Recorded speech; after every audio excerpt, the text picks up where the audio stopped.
que o sacrifício de Cristo proporcionou para o cristão. Então nós, ao longo dessa semana, temos sido abençoados, palavras e pregações dos pastores que tiveram aqui, muito objetiva, muito focada nesse tema. E eu quero fazer uso desse texto, fazer a leitura desse texto com você. Carta aos Romanos, capítulo 5, versículo 12. Todos encontraram, queridos? Amém? Vamos lá, vamos ler o texto. Está escrito assim: pelo que, como por um homem entrou o pecado no mundo, e pelo pecado a morte, assim também a morte passou a todos os homens. Por isso que todos os homens pecaram. Porque até a lei estava o pecado no mundo, mas o pecado não é imputado, não havendo lei. No entanto, a morte reinou desde Adão até Moisés, até sobre aqueles que não pecaram, à semelhança da transgressão de Adão, o qual é a figura daquele que havia de vir. Mas não é assim o dom gratuito como a ofensa, porque se pela ofensa de um morreram muitos, muito mais a graça de Deus e o dom pela graça, que é de um só homem, Jesus Cristo, abundou sobre muitos. E não foi assim o dom como a ofensa, por um só que pecou, porque o juízo veio de uma só ofensa, na verdade, para a condenação, mas o dom gratuito veio de muitas ofensas para a justificação. Porque se pela ofensa de um só, morte reinou, por esse, muito mais os que receberam a abundância da graça e o dom da justiça reinarão em vida por um só, Jesus Cristo. Pois assim como por uma só ofensa veio o juízo sobre todos os homens para a condenação, assim também por um só ato de justiça veio a graça sobre todos os homens para a justificação da vida. Porque como pela desobediência de um só homem muitos foram feitos pecadores, assim pela obediência de um muitos serão feitos justos. Veio, porém, a lei para que a ofensa abundasse, mas onde abundou o pecado, superabundou a graça, para que assim como o pecado reinou na morte, também a graça reinasse pela justiça para a vida eterna por Jesus Cristo, nosso Senhor. Quem pode dar glória a Deus?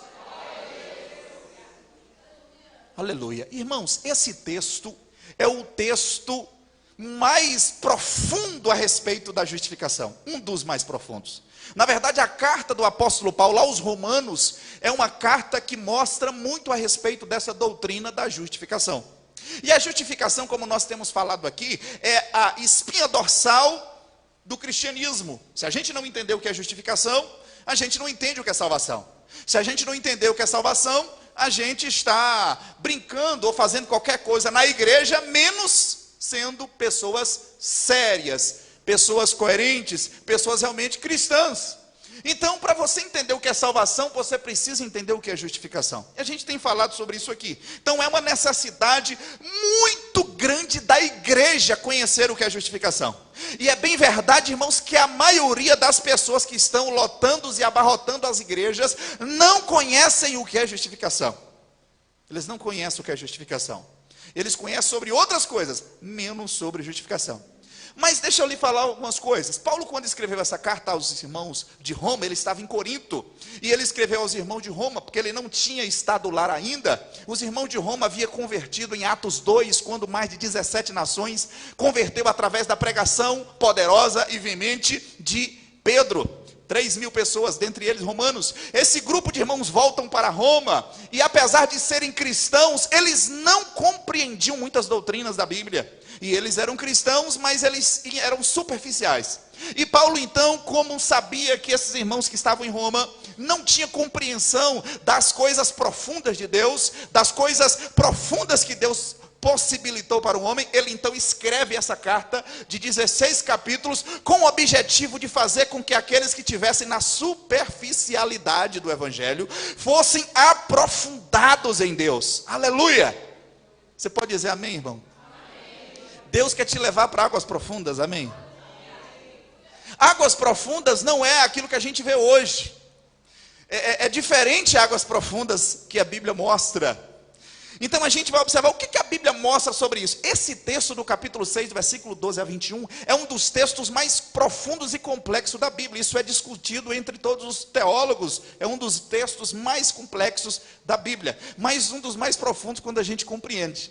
Observe que esse versículo ele mostra uma dualidade. Mostra a pessoa de Adão e a pessoa de Cristo.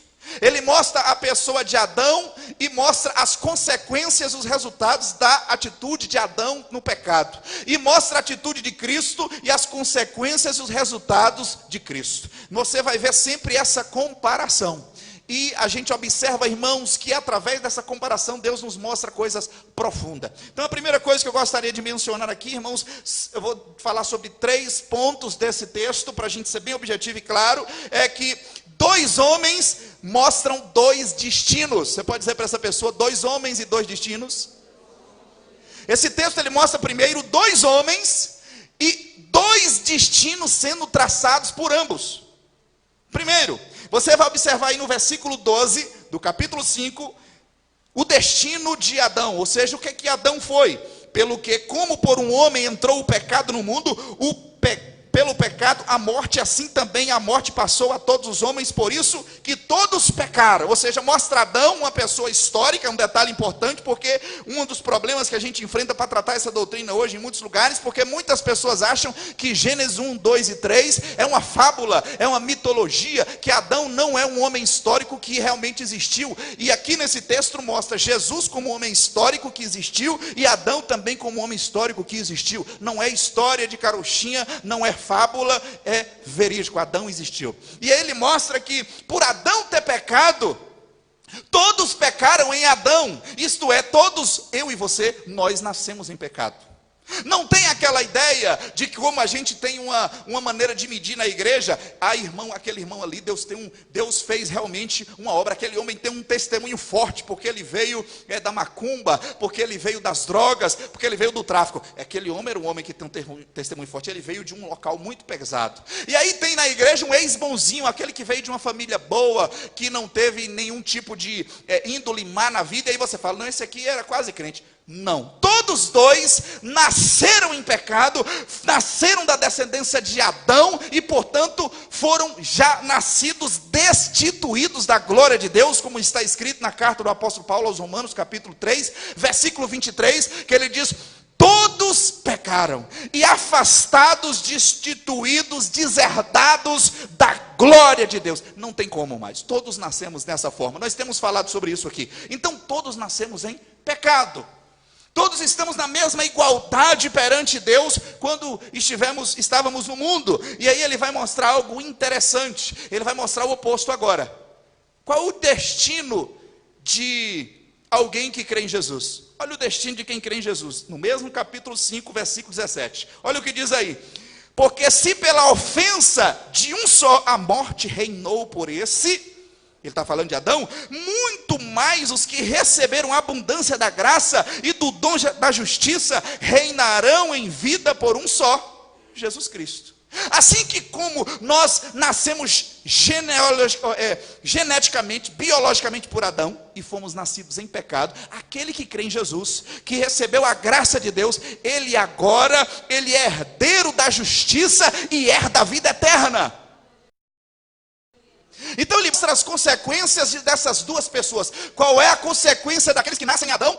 Morte, pecado, destruição, consequência de transgressão. Ele nasceu debaixo da transgressão do pecado, da rebelião, da rebeldia, porque Adão, ele perdeu para Satanás no Éden. Porque se você observar Adão estava no paraíso e Jesus estava no deserto. Adão pecou comendo aquilo que não lhe faltava, porque ele poderia comer de todas as árvores do Éden, mas ele comeu justamente aquilo que não podia. Ele foi desobediente no Éden. Jesus não, Jesus no deserto não tinha nada para comer, e até o diabo falou: transforme essas pedras em pães, e ele não transformou. Ele foi obediente na escassez, enquanto Adão foi desobediente na abundância. Se Adão foi desobediente, acompanhado de Eva, Jesus Cristo foi obediente no deserto sozinho. Aleluia! Se Adão foi desobediente, transgressor, tendo ouvido dos lábios de Deus, no dia em que você comer dessa árvore do conhecimento do bem e do mal, você vai morrer. Ele, sabendo das consequências, ele desobedece e come. Mas Jesus foi obediente, sabendo que ele iria morrer também pelo pecado da humanidade, e ele falou para o Pai: Pai, se for possível, passa de mim esse cálice, mas todavia não seja feita a minha vontade, mas a tua. Eu vou beber toda a ira do Senhor, toda a transgressão do pecado, para salvar alguém nesse mundo. O objetivo era esse. Aleluia. Então, enquanto Adão não foi obediente e gerou toda a humanidade pecadora, Jesus Cristo foi obediente e fez com que todos fôssemos justificados. Aleluia. Você pode dar glória a Deus aí, irmão? Ajuda o pregador, anima o pregador, né? Oh, glória. Isso é magnífico, irmãos. Isso é magnífico. Aleluia. Assim como dois homens traçam destinos diferentes, um para a morte eterna, Adão, porque todos os homens nascem condenados. Todos os homens nascem condenados. E aí a gente vem com aquela conversa: Deus não manda ninguém para o inferno. Deus de fato não manda ninguém para o inferno. O homem já está com os pés no inferno. Esse homem que está com os pés no inferno é que tem que decidir por Jesus para sair dos pés que estão no inferno. Não tem um terceiro caminho. Só tem dois caminhos. Ou você fica na geração de Adão, rebelde, uma geração afastada, destituída da glória de Deus, ou você está com Cristo, o Filho do Deus vivo, que traçou o caminho para a vida eterna. É isso. Não tem o meio termo. Segundo ponto que eu gostaria de mencionar para os irmãos: as duas atitudes e as consequências dessas atitudes. A gente falou de Adão, vamos falar das consequências. Observe, irmão, no versículo 14. A consequência de Adão. Adão transgressou. Versículo 14. No entanto, a morte reinou desde Adão até Moisés, até sobre aqueles que não pecaram, segundo a semelhança de Adão, a qual é figura daquele que havia de vir. Adão transgrediu. Para você ter uma ideia, nesse versículo, apenas 10 versículos, existe 10 expressões a palavra ofensa. Se você observar, eu vou pegar algumas para você. Versículo 15 vai dizer: mas não é assim o dom gratuito conforme a ofensa. Depois diz: porque se pela ofensa, não é verdade? E ele vai repetindo essa palavra ofensa por 8 vezes nesse pequeno texto. Que ofensa é essa, pastor, que o texto mostra, que o texto nos apresenta? Que ofensa é essa? Que dívida é essa que nós tínhamos contra Deus? A ofensa.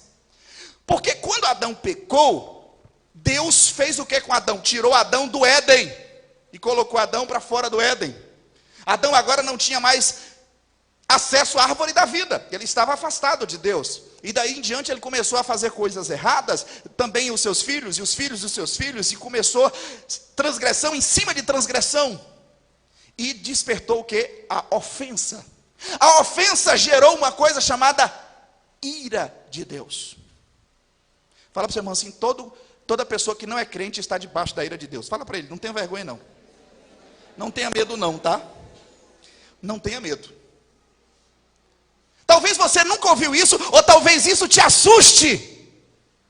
Dizer isso: pastor, ira de Deus, eu conheço um Deus de amor. Eu fui evangelizado, pastor, alguém dizendo assim, ó, Jesus te ama.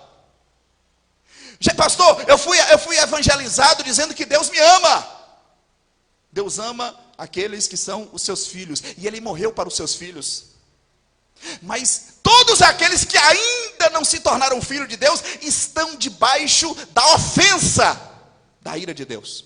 E eu vou pegar alguns textos para você não achar que é conversa de pastor.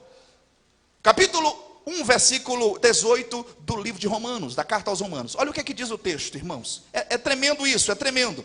Diz aqui: porque dos céus se manifesta a ira de Deus sobre toda a impiedade e injustiça dos homens que detêm a verdade e a injustiça.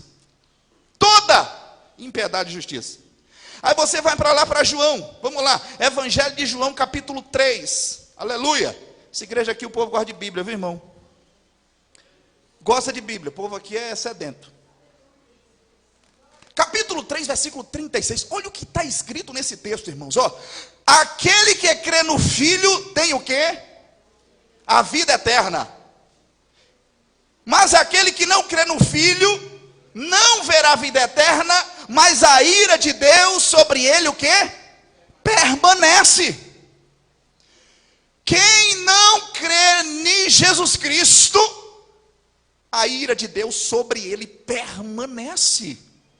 Irmão, você está entendendo por que essa palavra tem que ecoar os quatro cantos da terra? Porque tem gente que está na igreja brincando, achando que não, eu vou visitar essa igreja, não tem problema. Irmão, você está debaixo da ira de Deus, enquanto você não toma decisão. Porque tem igreja que fala assim: não, vá, Deus vai te dando uma oportunidade, meu irmão. A gente fala assim por ética, por educação.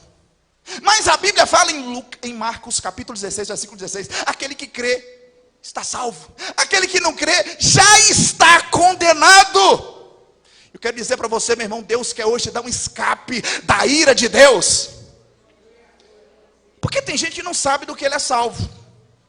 Tem crente, eu sou professor de teologia, e o que me assusta é no seminário, com pessoas que já têm uma certa bagagem, conhecimento, e vai para o seminário achando que sabe muito, e quando ele chega lá, que ele se depara com os professores, quer dar uma de sabido, primeira pergunta que eu faço: você foi salvo de quê, meu irmão? Ele fala: do diabo. Errou. Errei, pastor, errei, errou. O que você foi salvo de quê, meu irmão? Vou dar outra segunda oportunidade. Do inferno. Errou. Você foi salvo de Deus. Você tinha uma dívida, não era com o diabo. Você não tinha uma dívida, não era com o inferno. Você tinha uma dívida com Deus, porque Adão pecou contra Deus, e Deus está virado com a humanidade. Você está entendendo isso, meu irmão? Aleluia. Isso não é pregado não, viu, irmão? Em muitos lugares, viu? Porque sabe o que? Isso não enche igreja. Isso não faz crente pular. Isso não faz crente sapatear. Isso não faz crente, entrar em êxtase. Mas isso leva o crente para o céu. Aleluia. Isso leva o crente para o céu. Irmãos, isso é o cenário da consequência da ofensa de Adão, a ira de Deus. Quem é que ia pagar a dívida que Deus tinha com a humanidade? Quem é que tinha? Nenhum homem teve capacidade de fazer isso. Nenhum homem. O primeiro homem justo que houve na terra, que foi Abel. O que aconteceu com Abel? Caim, influenciado por Satanás, matou Abel, pensando que Abel seria a pessoa que iria poder aplacar a ira de Deus. Depois Deus levantou Noé, para ver se Noé conseguiria fazer uma nova geração, e matou todos os homens da terra, através da sua ira, que estava sendo derramada naquela de dilúvio, 40 dias e 40 noites, acabou com o dilúvio, levantou Noé. Noé vai ser um homem justo. O que aconteceu com Noé? Noé embriagou, encheu a cara, tomou 51, não sei o que foi. Deve ter sido um 51, ou alguma coisa mais pesada. Mas Noé ficou bêbado. Deus não vai fazer a obra através de uma vida de um bêbado. E aí Deus vai levantando homens, irmão. A revelação do Velho Testamento é assim: Deus sempre levantando homens para cumprir esse propósito de salvar a humanidade. Mas nenhum homem tem competência e capacidade. Ontem nós viemos aqui através da pregação do pastor Gilaelson, ou seja, a lei não foi dada para salvar, a lei foi dada para apontar o pecado. Sempre. Para o homem entender que ele não poderia se salvar. E aí, quando nenhum homem conseguiu fazer isso, o que aconteceu, irmãos? A Bíblia fala que o próprio Deus falou: eu vou lá resolver o problema que o homem tem comigo. Porque se eu não descer, me tornar homem, para resolver o problema, o homem nunca vai ter acesso à minha presença de novo. Aleluia. Que coisa profunda, né, irmãos? Deus sabia que o homem não iria conseguir resolver isso, porque era algo muito sério, o homem não conseguia. E aí João no Apocalipse vai dizer assim, chorando, em agonias e em prantos: quem é digno de abrir o livro e desatar os 7 selos? E ele chora, desesperado, agoniado, preocupado. E aí vem uma voz: João, não chores, eis o Cordeiro de Deus, o leão da tribo de Judá, que venceu, e ele é capaz de abrir o livro e desatar os 7 selos. Glória a Deus, aleluia. Só ele, Jesus Cristo. João Batista disse no Evangelho de João capítulo 1 versículo 29, eis o Cordeiro de Deus que tira o pecado do mundo. Jesus Cristo, só Jesus. E Paulo, escrevendo aos Filipenses no capítulo 2, versículo de número 6, ele vai dizer assim: que sendo em forma de Deus, não teve por usurpação ser igual a Deus, mas aniquilou-se a si mesmo, tomando a forma de servos, fazendo semelhante aos homens, e achado na forma de homem, humilhou-se a si mesmo, sendo obediente até a morte, e morte de cruz, pelo que Deus também o exaltou soberanamente, e lhe deu o nome que está acima de todo nome, para que ao nome de Jesus se dobre todos os joelhos que estão nos céus e na terra e debaixo da terra, e toda língua confesse que Jesus Cristo é o Senhor, para a glória de Deus Pai. Foi Jesus. Jesus teve que vir para resolver esse problema. Eu já citei esse texto aqui, mas é interessante notar que quando Jesus estava no Getsêmani suando sangue, tendo uma síndrome chamada hermantidrose, quando o ser humano está em agonia, em uma depressão, em uma preocupação tão grande que os vasos capilares eles se rompem e a pessoa sua sangue. E diz o texto que Jesus estava lá sentindo as garras do pecado da humanidade. E Jesus falou: Senhor, se for possível, passa de mim esse cálice. Que cálice era esse? Que cálice era esse? Você já se perguntou que cálice era esse? Era o cálice da ira de Deus, que não iria ser derramado na humanidade, mas que Jesus iria ter que tomar até a última gota para salvar alguém nessa terra.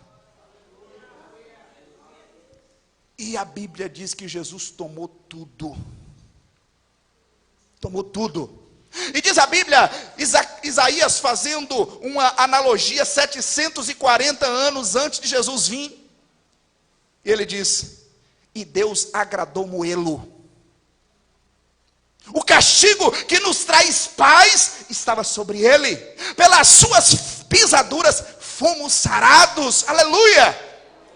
Irmão, para eu e você termos paz, Jesus teve aflição. Para eu e você termos alegria, Jesus teve tristeza. Para eu e você termos saúde, Jesus teve doença. Para eu e você termos hoje alegria, Jesus teve dificuldades. Para você e eu hoje termos a presença de Deus, irmão, eu e você temos a presença de Deus, amém, querido? Jesus teve que se sentir ausente de Deus, e ele mesmo disse: Pai, por que me abandonastes? Para hoje nós estarmos tomando o cálice da nova aliança na ceia do Senhor, um dia Jesus Cristo teve que tomar o cálice da ira de Deus, meu amado irmão. Aleluia. Fala com o seu irmão assim: não despreze o que Jesus fez por você. Aleluia. Jesus como Deus. Ontem nós ouvimos a expressão do pastor Gilaelson: nós fomos salvos pelo sangue de Deus. Nós tínhamos uma dívida com Deus, e Deus veio pagar a dívida que ele mesmo tinha, porque o homem não podia. No Velho Testamento, só para florear isso, no Velho Testamento, quando alguém queria falar com Deus, algum inocente tinha que morrer para Deus falar. E era comum o sacerdote ir até um local, sacrificar um animal inocente em nome de algum pecador, e dizer: essa pessoa cometeu tal pecado, tal pecado, tal pecado. Matava aquele animal inocente, e aquela pessoa era ouvida por Deus, e queimava aquela oferta subia para Deus. E Deus se agradava, porque a ira de Deus se aplacava com aquilo, mas era momentaneamente. Mas o que Jesus fez por nós foi de maneira eterna. Não precisamos mais estar encruzilhada fazendo despacho. Imagine hoje, já pensou? Crente numa encruzilhada fazendo despacho para Deus. Não precisa mais. Essa religião é primitiva. Hoje Cristo pagou o preço uma vez para sempre por mim e por você. Aleluia. Glória a Deus. A ira de Deus foi aplacada através do ato de justiça, como o texto menciona aqui no versículo de número 18. Assim também, por um ato de justiça, veio a graça sobre todos os homens para a justificação da vida. Jesus já te justificou, amém, querido? Então Jesus, ele aplacou a ira de Deus. No versículo 19, como eu mencionei, pelo que como pela desobediência de um só homem, muitos foram feitos pecadores, assim pela obediência de um, muitos serão justos. Aleluia. Se a ira de Deus estava sobre todos aqueles, e está sobre todo aquele que não crê em Jesus, existem muitos justos por conta de Cristo. Quando Deus olha de lá de cima para um crente, Ele olha o sangue do seu filho, advogado já está tramado, tudo abençoado, está ok. Tetelestai, está liberto, não tem mais nenhuma dívida, ele está tranquilo, ele não tem mais nenhuma dívida com Deus, está hoje em uma condição de justo. Você diante de Deus, que é crente, que é salvo, você é justificado diante de Deus. A Bíblia até diz: filhinhos, não pequeis, mas se pecar, tendes um advogado, Jesus Cristo, o justo. Jesus Cristo justo, Ele está justificando os salvos o tempo todo diante do Pai. A Bíblia diz em Apocalipse capítulo 12 que existe outro advogado. Esse advogado não é o de defesa, é o de acusação, que é Satanás. Que diz lá no texto que Satanás, vosso inimigo, chamado serpente, dragão, que julga, que condena, que acusa vossos irmãos de dia e de noite. O diabo está o tempo todo tentando nos acusar, mas você, meu irmão, que tem esse conhecimento, se o advogado de acusação, que é o diabo, tenta te acusar, você tem poder e autoridade para declarar a palavra de Deus, dizer assim, ó: nenhuma condenação há para os que estão em Cristo Jesus, que não andam mais segundo a carne, mas segundo o Espírito, porque a lei do Espírito de vida me livrou da lei do pecado e da morte. Aleluia. Você tem que falar isso para ele. Não deixe o inimigo te acusar. Você já foi justificado nos céus. Aleluia. Existe uma placa em alguma parte do seu corpo, que quando Deus olha para você, Ele vê um selo. Imagine um selo que comprova, que autentica que você não é igual a qualquer outro. Você é um salvo, é um redimido, é um nascido de novo, é um crente regenerado, e portanto você é uma pessoa diferenciada, porque você é alguém que é filho de Deus. Aleluia. Oh glória, irmão, que bênção. 6 vezes essa palavra justiça é apresentada nesses versículos. Mas eu falei sobre 2 homens, 2 destinos, falei sobre 2 atitudes e 2 consequências, e agora eu vou falar por fim 2 notícias. Eu tenho uma notícia boa e notícia ruim. Eu não vou te dar a opção de ouvir qual primeiro, porque eu vou falar ruim primeiro. A ruim que o texto apresenta, irmãos, é que essa notícia que eu vou falar aqui, é a notícia que deveria estar sendo propagada na instituição que Deus estabeleceu na terra para fazer isso. Todas as igrejas e denominações que existem, igrejas cristãs, denominações cristãs, ela é a instituição criada por Deus para divulgar essa notícia. As 2 notícias. Tem que divulgar as 2 notícias, não é só uma, as 2 notícias. Primeiro, que o homem está em uma situação irresgatável. Porque o texto aqui mostra, irmãos, de maneira muito clara, no versículo 12, como nós lemos, que como por um homem entrou o pecado no mundo, pelo pecado a morte assim também passou para todos os homens. É a notícia que a gente tem que passar para as pessoas.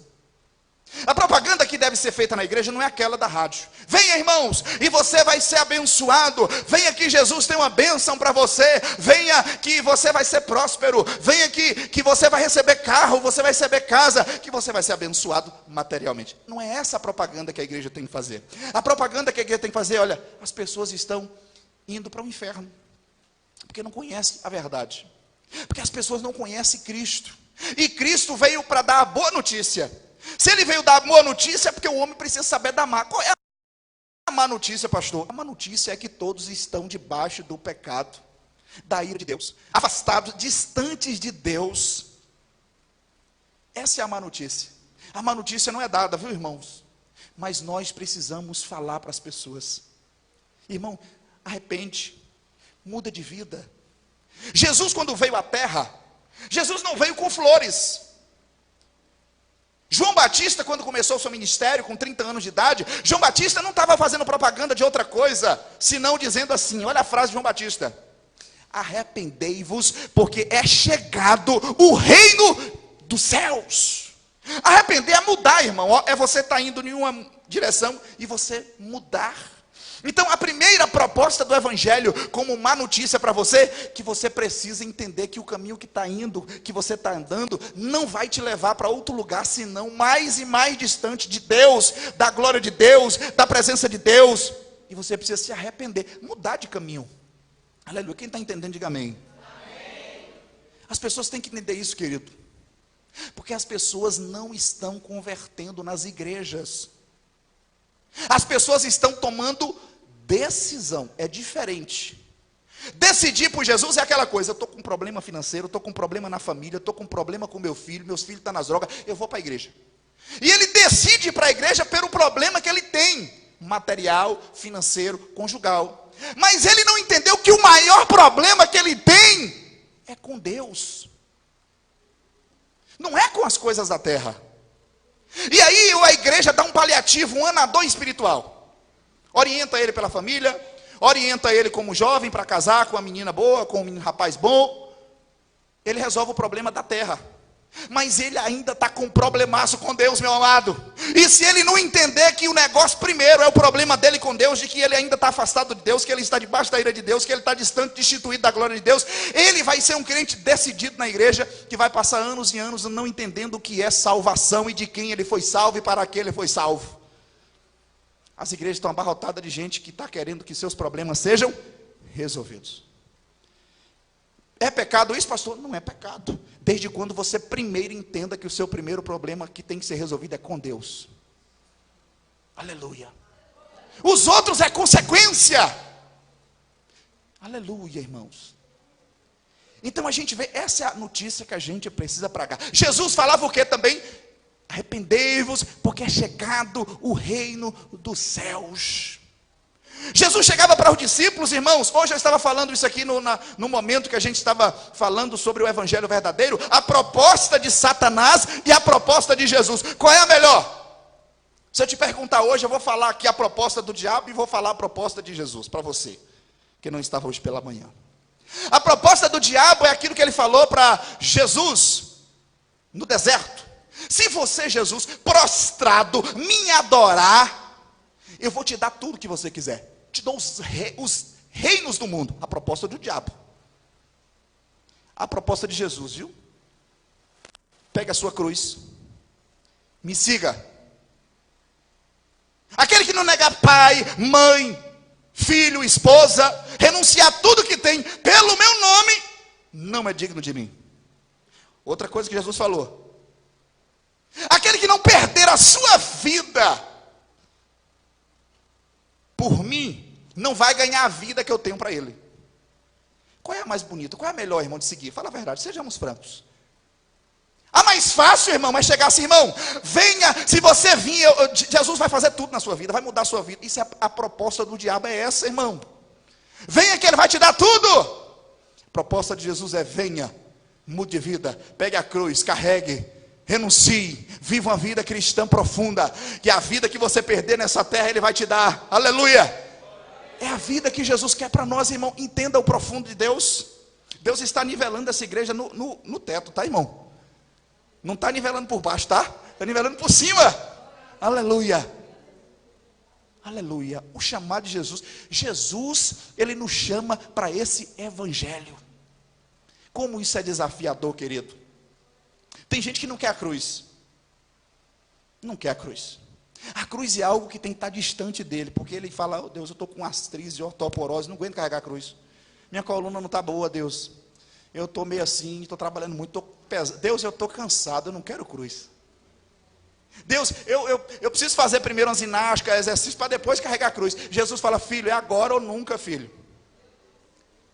Eu me lembro daquele jovem rico que chegou diante de Jesus, todo bonito, com roupa de marca, né? Na época, as roupas melhores de marca. Chegou para Jesus e falou: bom mestre! Cheio de conversa bonita para Jesus. E Jesus falou: você obedece os mandamentos? Jesus sabia que ele obedecia. Ele falou: sim, obedeço os mandamentos, não adultero, não roubo, não faço nada de errado. Jesus falou: mas ainda te falta uma coisa. Foi bem aonde Jesus queria pegar nele. Ainda te falta uma coisa só. Ele bem empolgado: sim, Senhor, o que é que eu posso fazer?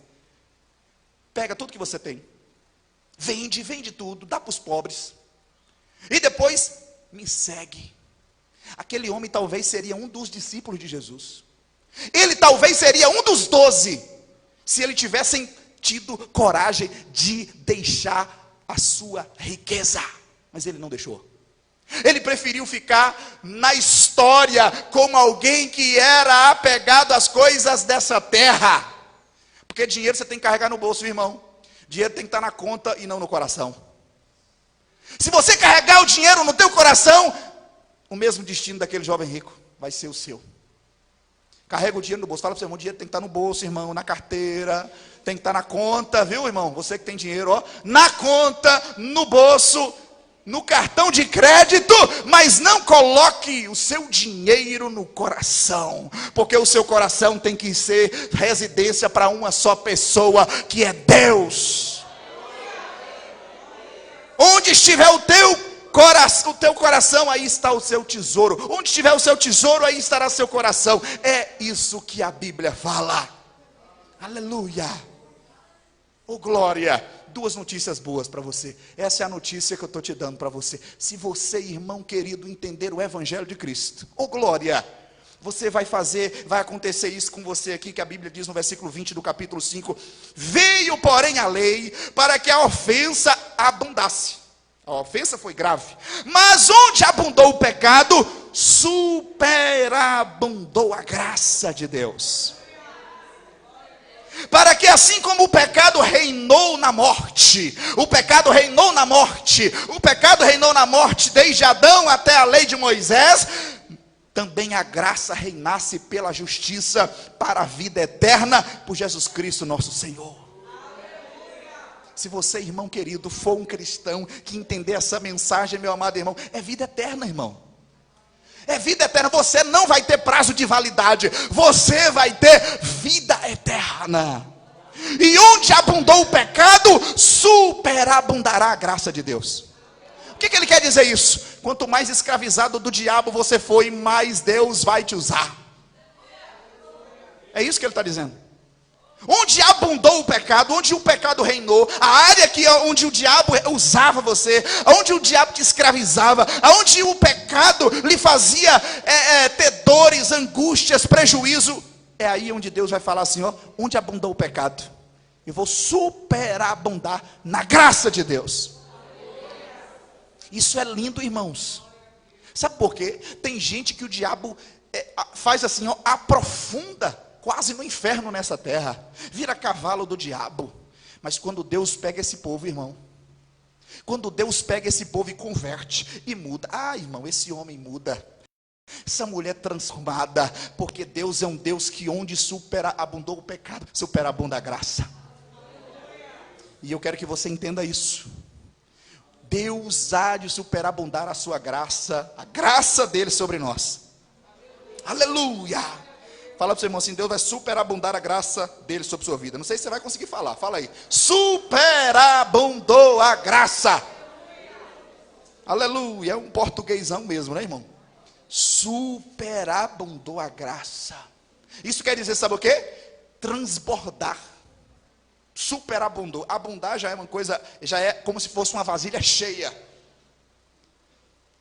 Superabundar é muito mais que cheia, transbordante. E aí tem um texto interessante que fala assim: uma medida recalcada, sacudida e transbordante. É como se Deus falasse assim, ó, uma recalcada é pisar o pé várias vezes. Recalcar é um prefixo de repetição, calcar é pisar. Recalcar, pisar várias vezes, socar de graça.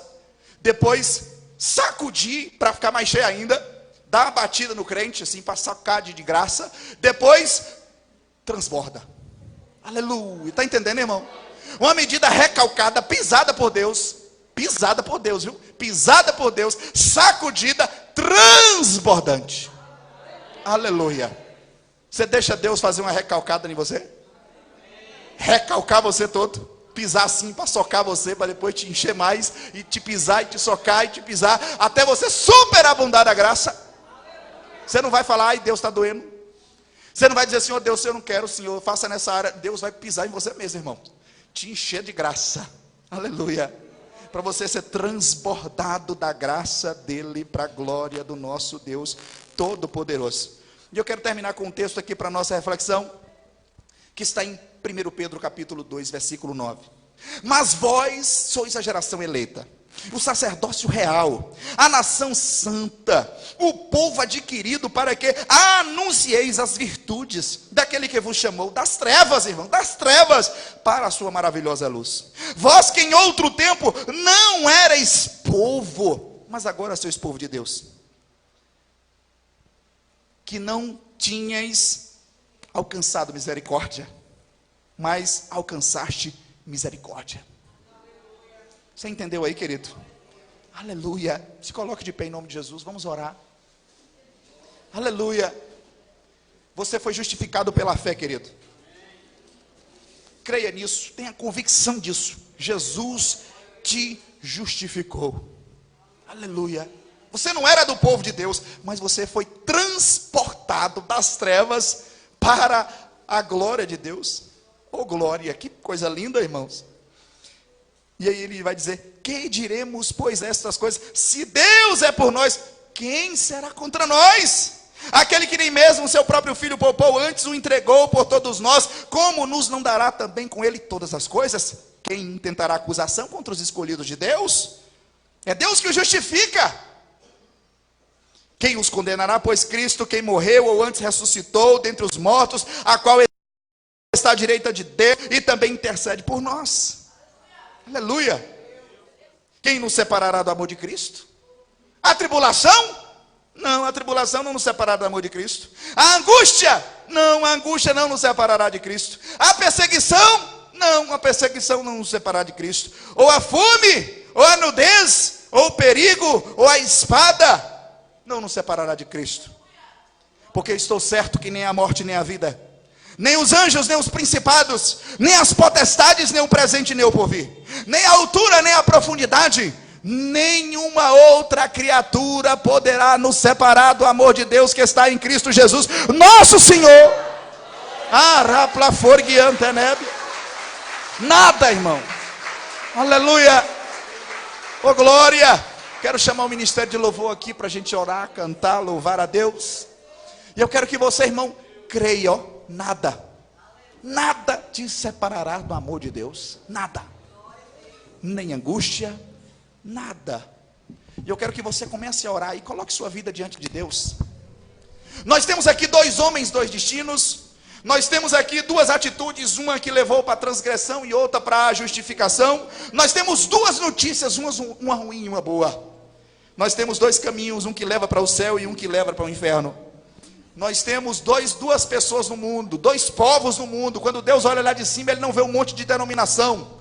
Ele não vê várias denominações, Ele só vê 2 grupos de gente: os salvos e os perdidos. Ele não vê lá Assembleia, Deus é Amor, Batista, Tradicional, Pentecostal. Ele olha lá de cima e vê um monte de luzinha. Esses são salvos.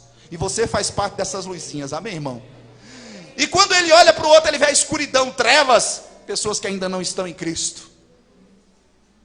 Você está em qual grupo, irmão? Se você está no grupo dos salvos, irmão, glória a Deus nas alturas. Glória a Deus nas alturas pela sua vida. Aleluia. Faça uma reflexão com Deus aí. Você foi justificado pela graça, pela fé em Cristo, irmão. Jesus te advoga diante de Deus. Aleluia. não compreendo os teus caminhos, mas te darei a minha canção, doces palavras te darei. Oh, glória! Arabadagachande candarabahássia.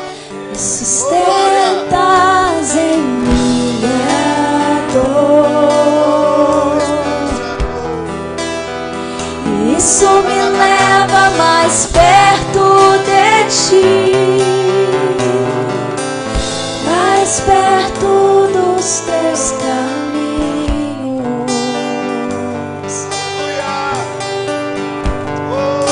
E ao redor de cada esquina, em cima de cada montanha, eu não procuro por coroas ou pelas águas das fontes. Desesperado eu te busco, frenético acredito que a visão da tua face é tudo que eu preciso. Eu te direi que vai valer a pena, que vai valer a pena, que vai valer a pena mesmo.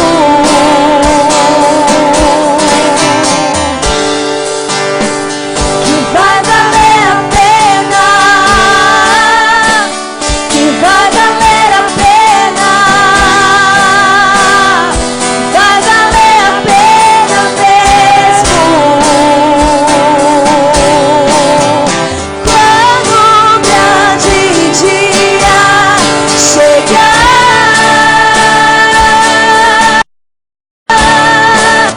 quando o grande dia chegar e ele vem,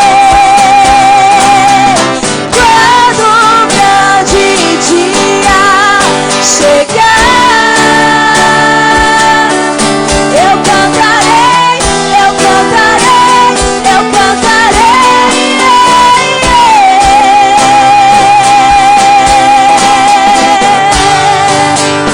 Senhor, valeu a pena, Senhor, valeu a pena, Senhor, valeu a pena mesmo.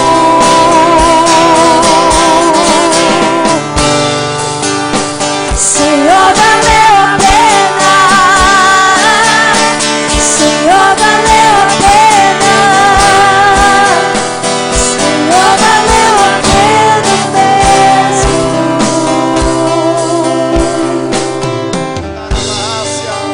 Oh, Espírito Santo, nós sentimos a tua presença nessa noite de maneira muito forte, Deus. Arabadagasude canta na plahácia. Ah, Deus está renovando a sua vida hoje, meu irmão. Se você está aqui nesta igreja agora, é porque Deus queria que você estivesse para ouvir exatamente isso que você ouviu.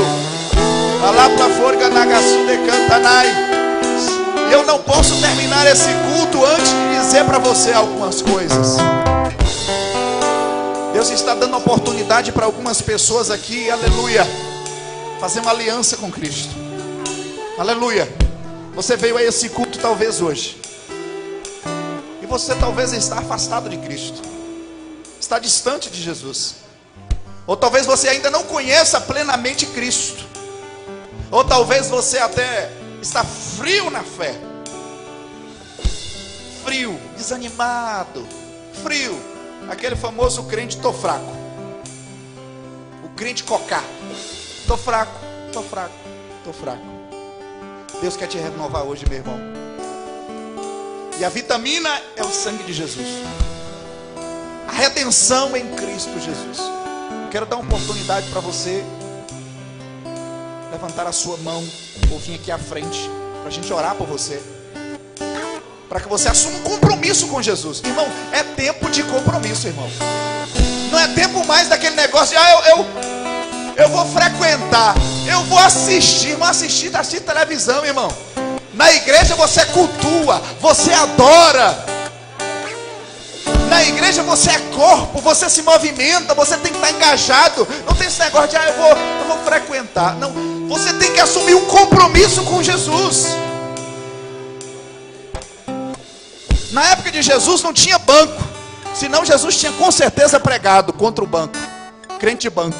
Mas tinha os crentes que ficavam sentados nas montanhas, tinha crente que ficava sentado na janela igual Eutico, que caiu, estatalado e morreu, e Paulo teve que ressuscitá-lo. Deus está te chamando para um compromisso hoje, meu irmão. Compromisso não com esta igreja, não com o pastor, mas com Jesus Cristo. Aquele negócio que é você e Deus, Deus e você. Aleluia.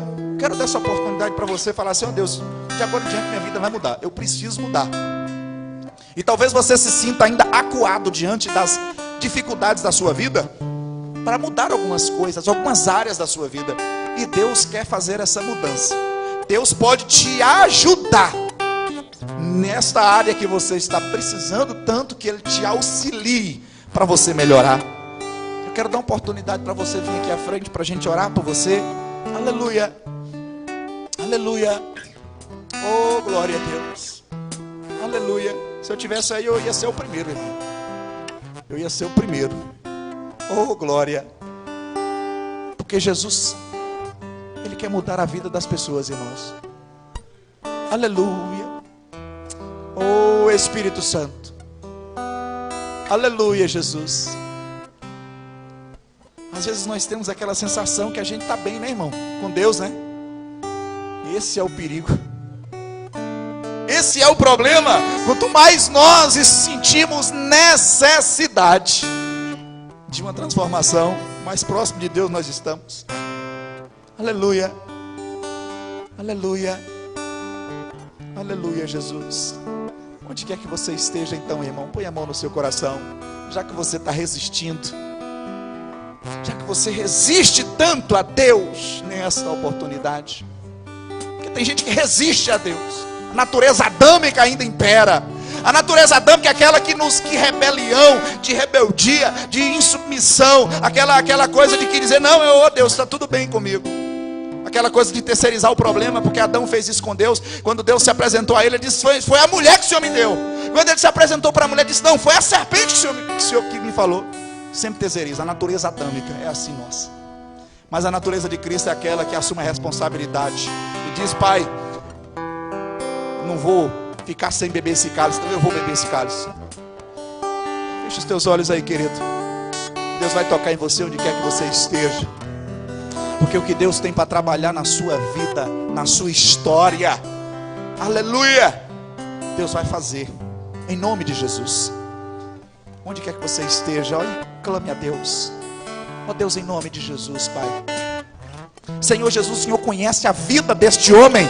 O Senhor conhece a vida desta mulher. O Senhor sabe a real situação que ela se encontra.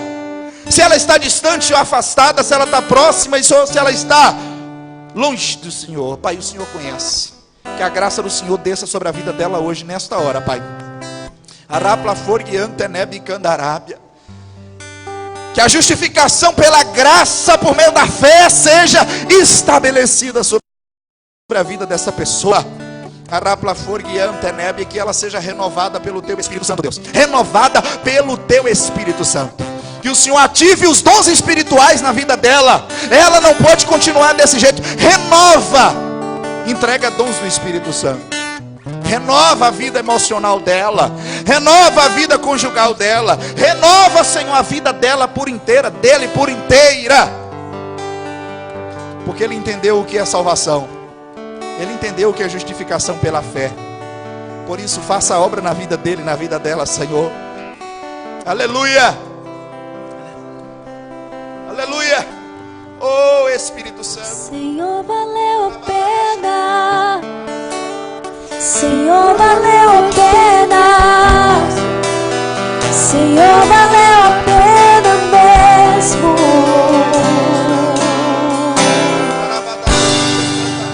Senhor, valeu a pena.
Aplaude a Jesus, irmão. Louva a Deus com as palmas aí. Exalte a Jesus. Engrandeça a Ele. Reconheça a Ele como o Senhor, Salvador, Rei dos Reis, Senhor dos Exércitos. Aleluia, Jesus. Que coisa maravilhosa, irmão. Oh Espírito Santo. Oh Espírito Santo. Arabaxadacamanagas. Araplaforga nagasu de candará. Baixodocomanagas. Oh aleluia. Xotocomanagassu de cantaná. Aleluia. Que presença gloriosa. A presença do Cristo, do Filho do Deus vivo. Aleluia. Aleluia, Jesus. Obrigado, Senhor, pela tua graça, pela tua presença. Oh, rapacaço de cantanás. Aleluia. Eu não sei se você está sentindo alguma coisa diferente, irmão, mas eu estou sentindo. Alabá, sorocomanás. Oh, Espírito Santo. Não tenha vergonha não, irmão. Pode dar glória a Deus. Pode exaltar o Senhor. Tem torcedor do Flamengo que se descabela todo, irmão, que não está nem aí para chapinha, pranchinha, mega ré, solta até do cabelo, mas pelo Flamengo dá, grita, fica rouco até. E tem crente que é todo empacotadinho, né? Todo formal. Irmão, dá glória a Deus, irmão. Expresse para Deus a sua gratidão. Ele morreu por você, por nós. Aleluia. Oh, irmão, Deus movimentou um monte de quase 3 quilômetros de altitude. Você acha que você vai conseguir resistir a Deus? O monte Horebe estava sendo sacudido pela presença de Deus. E você acha que você consegue resistir a Deus? Aleluia. Quando Deus toca, meu amado. Não tem homem que fique de pé diante da glória, da presença de Deus. O culto não pode ser normal. Você não pode estar prevendo que o culto vai acontecer. Deus é o dono do culto.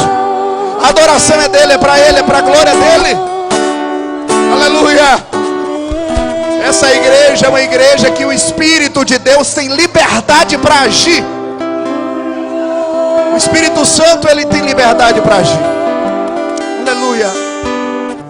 E eu tenho certeza, irmão, enquanto você está aqui agora, Deus está indo em lugares onde você não pode ir. Deus está fazendo por você coisas que você não pode fazer. Deus está atuando em áreas que você não pode agir, porque Ele está trabalhando. Aleluia. Oh, Rabadagassi de Cantanai, aleluia. Oh, glória. Aleluia. Aleluia. Não se assuste se coisas começarem a acontecer na sua semana maravilhosa, as portas se abrirem, notícias boas, porque é Deus. É Deus. Arabadagashodokomanagassi de Candaraia. Tem gente aqui que tá cheio do Espírito Santo. Deus está tocando aí. Deus não está querendo que eu pare agora. Eu até queria parar, eu sou muito formal para isso, mas Deus está querendo fazer alguma coisa na vida de alguém ainda hoje aqui. Arabla forgiante nebicanda arabachudo comanagácia. Riplacanto doplo forgue. Receba aí algo do céu, meu irmão. Receba aí algo do Espírito Santo de Deus que vai vir para você agora. Arabadagashodo comanagassu de cantanai. Rica placa sotrocopla face de canta na blahaia. Riquioplace de quianto no blahaia sutra. Receba algo de Deus. Aleluia. Oh, Espírito Santo. Shiribandagassu de canta naia. Aleluia. Oh, Espírito Santo.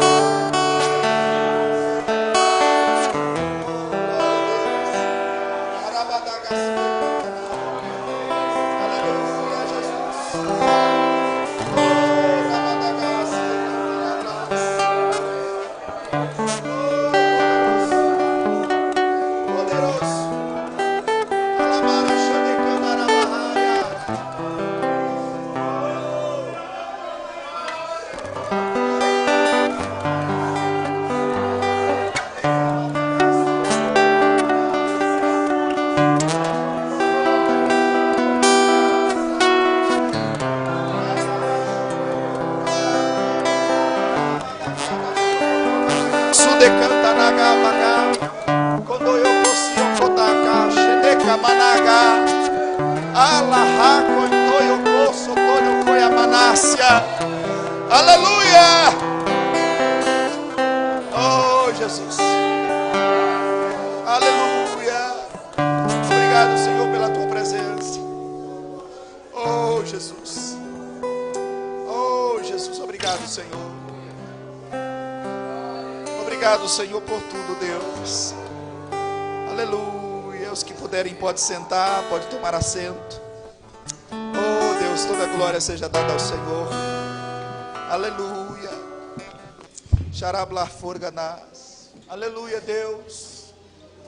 Oh, glória. Aleluia. Aleluia. Aleluia, Jesus. Aleluia. Glória a Deus. Aleluia. Glória a Deus. Aleluia.